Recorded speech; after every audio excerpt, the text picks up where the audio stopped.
ఈరోజు నవరాత్రి మొదటి రోజు కదండి, అమ్మవారికి నైవేద్యం చేస్తున్నాను. కట్టె పొంగలి, ఒక గ్లాసు బియ్యం అండి,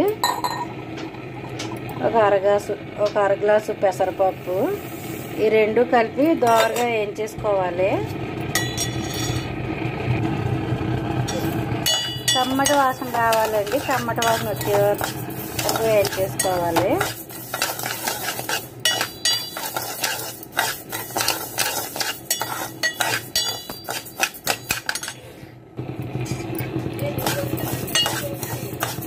ఎర్రగా వేయించుకోవాలండి, కమ్మటి వాసన రావాలి.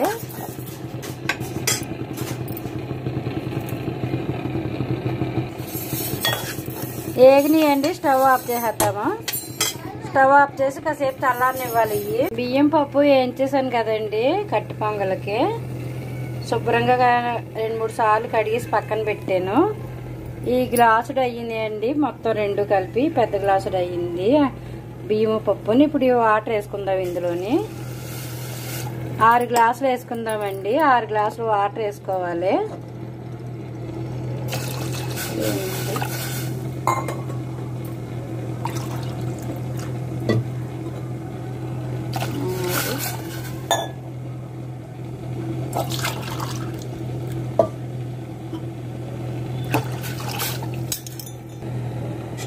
ఇది ఉడికించేసుకుందామండి. పప్పు రైస్ నేను నైవేద్యానికి, అమ్మవారి నైవేద్యానికి ఉడికిపోవాలి మెత్తగానే. ఉడికిందండి.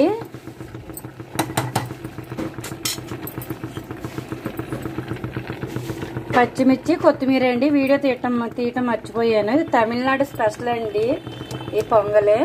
ఇందులో వేసేసుకుందాము. సరిపడా ఉప్పు కొంచెం తక్కువ వేసుకోవాలండి, బాగుంటుంది కమ్మగానే. మూత పెట్టేసుకుందాం. అయిపోయిందండి తమిళనాడు స్పెషల్ కట్టె పొంగలి. స్టవ్ ఆఫ్ చేసేది, పోపు పెట్టుకుందాము. పొంగల్ అయిపోయిందండి. ఇప్పుడు పోపు పెట్టుకుందాము. ఆయిల్ వేసుకుందాము. కొంచెం ఎక్కువ నెయ్యి. పొంగల్ అయిపోయిందండి, పోపు పెట్టుకుందాము. నెయ్యి వేసానండి, ఒక 4 స్పూన్లు నెయ్యి వేసాను. నెయ్యి ఎక్కువే ఉండాలి, బాగుంటుంది. కొంచెం ఆయిల్ కూడా వేసుకోవాలి. నెయ్యి ఆయిల్ వేడైంది. ఇప్పుడు జీడిపప్పు ముక్కల కింద కట్ చేశానండి. అలాగే అల్లం ముక్కలు, కొంచెం కరివేపాకు, జీలకర్ర, మిరియాలునండి. 1 స్పూన్ మిరియాలు, 1 స్పూన్ జీలకర్ర వేసాను. పోపు పెట్టేసుకుందాము. వేగిపోవాలి ఇవన్నీ.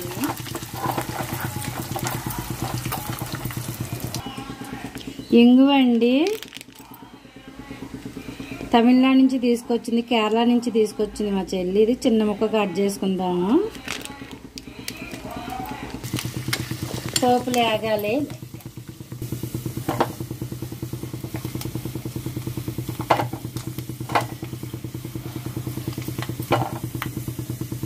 వేగుతుంది కదండి, కొంచెం ఇంగువ వేసుకుందాం. చిన్న ముక్క ఇంగువ, అలాగే కొంచెం పసుపు అండి.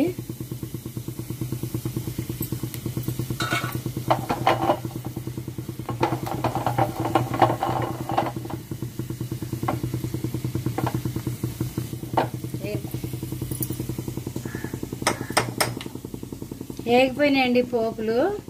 ఈ పొంగల్లో వేసేసుకుందాము.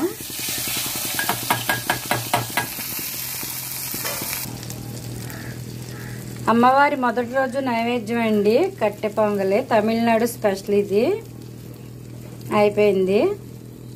ఈ వీడియో కనుక మీకు నచ్చితే మీ ఇంట్లో ట్రై చేసి ఎలా ఉందో నాకు కామెంట్ రూపంలో తెలియపరచండి. అలాగే మన ఛానల్ సబ్స్క్రైబ్ చేయండి, షేర్ చేయండి, లైక్ చేయండి ప్లీజ్.